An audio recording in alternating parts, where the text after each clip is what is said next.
The I mean, as a rough order of magnitude, this is just guesses, obviously, but we need to get about a million tons, is my guess, to the surface of Mars to make a civilization on Mars self-sustaining. Again, to that critical point where if the resupply ships from Earth stop coming for any reason, Mars still succeeds. Mars can still grow. And so you can't be missing anything. You can't be missing even like the equivalent of vitamin C or anything. You've got to have everything you need for Mars to grow. That's essential. So my guess is that's about a million tons, but it might be 10 million tons. I hope it's not 100 million tons. That'd be a lot. But we want to try to get to that point and secure the future of civilization as quickly as possible. What's going on, Unconventional Thought? This is Michael. I'm here to talk about something I've been hearing a lot about from even before Elon Musk, but particularly with Elon Musk and what he's doing in space, particularly trying to get to Mars, the idea of getting to and I guess colonizing Mars. Just my thoughts about humans and space travel in general and whether or not we'd be able to do something as ambitious as going to other planets and especially terraforming and like colonizing other planets. I had a thought one day. I was looking at a picture of the planet Earth, and it kind of, a bunch of thoughts were going through my head. One of the things I was thinking was, when a baby is born, human or animal, where do the atoms and molecules come from to make that baby? And I don't just mean babies. I mean like whether it's a plant, tree, anything on this planet, like where do the molecules come from to make that? I'm leaving out things like religion and things like that. So one thing I don't think happens is that there are these atoms beamed down from space to create this animal or plant or whatever it is we're talking about. I believe that the energy that makes these atoms and molecules are already here on this self-contained unit that we refer to as Earth. And I think that this energy is repurposed in different ways into different atoms, which will make up different molecules, which will make up different things, bodies, plants, whatever. So I feel like Earth, what we call Earth, this planet, is a self-contained unit. And whether we're talking about the atoms that make up our atmosphere or water or rock or a living being, I think all of that is already here. Everything is like I said, a self-contained unit. And that things, the energy is being repurposed in different ways, kind of like how you would see, like for instance, a decaying atomic particle, which kind of shoots off part of its mass and becomes a different element. You know, it's like, or like water in different stages, ice, water, vapor. It's all one of the same thing. And, you know, when people talk about everything is connected, I do believe that everything is connected in the way that I'm talking about right now, because all of this energy makes up everything that we see. Right now, I'm just talking about on Earth. I believe it expands out beyond Earth, but basically, like I said, it's a self-contained unit with energy that repurposes itself into different atoms and elements. It creates all the things that we see. Now to the next, a thought that occurred to me on a different day, and that is that I no longer believe that the Earth is our home, that humans live on Earth and this is our home. I think that we are part of this thing. It's not our home. We're part of it. So when it comes to things like space travel, it seems that we cannot leave the Earth because we are a part of it. If we leave the Earth, we have to literally take Earth with us or recreate Earth-like conditions, or we will not survive, period. And there are a lot of different conditions that, are necessary for us to survive. Like not just gravity, but a certain amount of gravity. We can go to another planet that has less or more gravity, and over time that will have an effect on our bodies that will probably destroy them. Like they talk about being in space, your muscles will atrophy because you don't experience the gravity that you do here on Earth. Less gravity will have negative effect on our bodies, same as more gravity.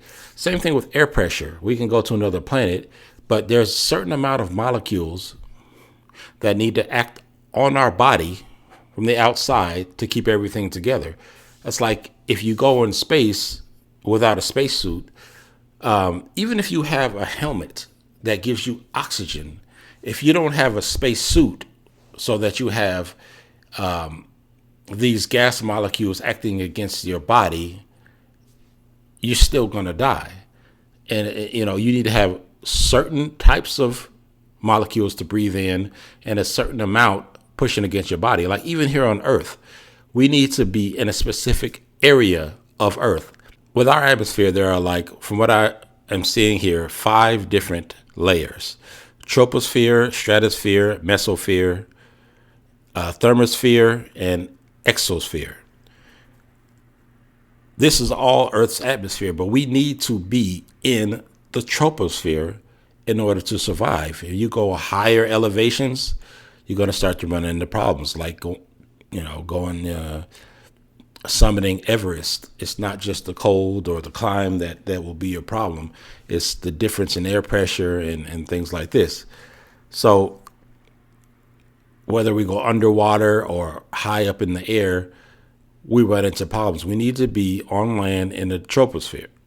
I believe I'm saying that correctly, in order to survive. Otherwise, eventually we won't. So when we leave Earth, we have to recreate this part of Earth's atmosphere wherever we go, or we need to take it with us.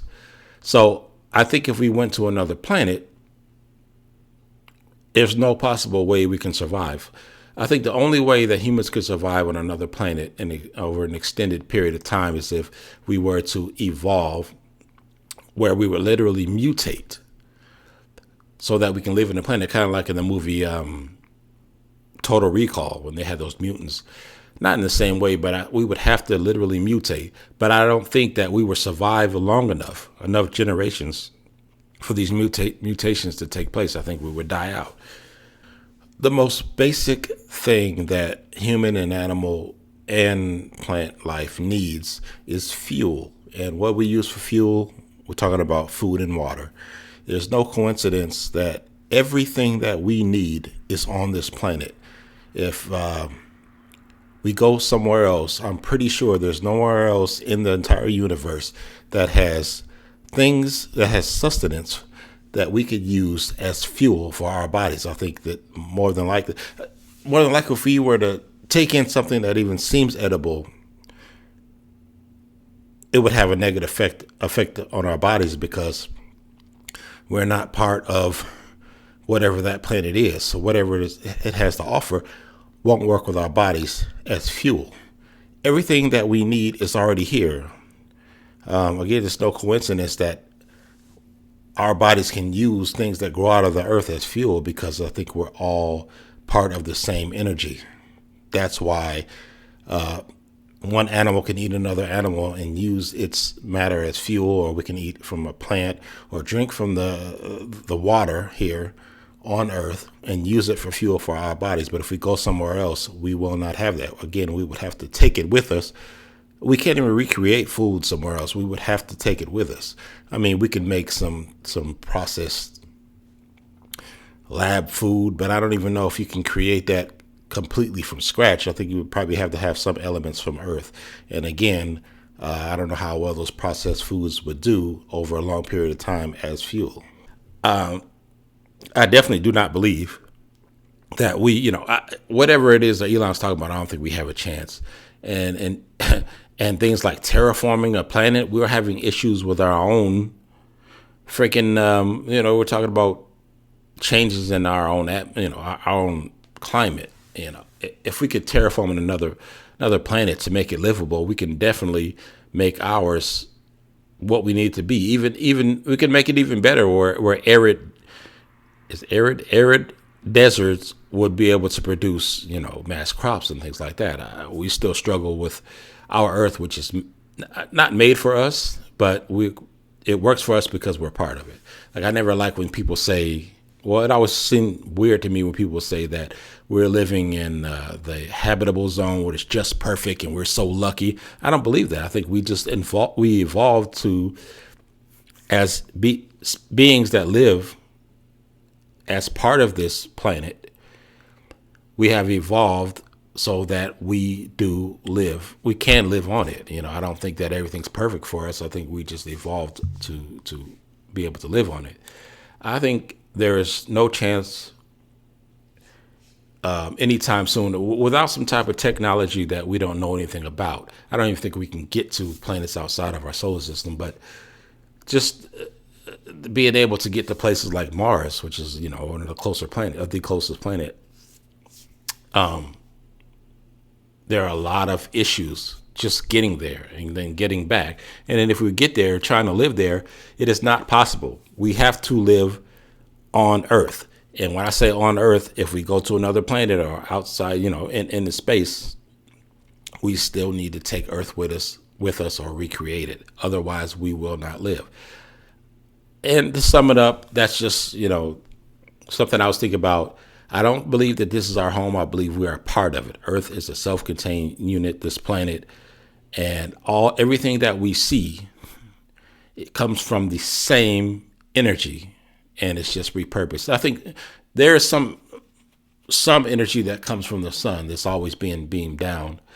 But for the most part, I think everything is mostly here. So I don't think we'll be able to colonize Mars. I think we'll always have trouble with interstellar space travel, because there are a lot of little different things that we don't even think about that we would need to recreate when we leave here, or else we won't be able to survive. We will run into problems, and that will just, kill the whole mission. But anyway, just something I was thinking about. It's kind of unconventional, I think. So it's in line with the rest of my channel. Anyway, I'm Michael. I'm out.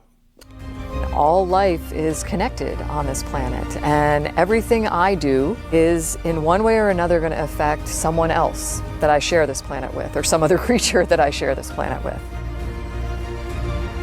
The most significant realization to me was looking out and realizing not how far I was from Earth, but how close I was to Earth and how connected I was to Earth.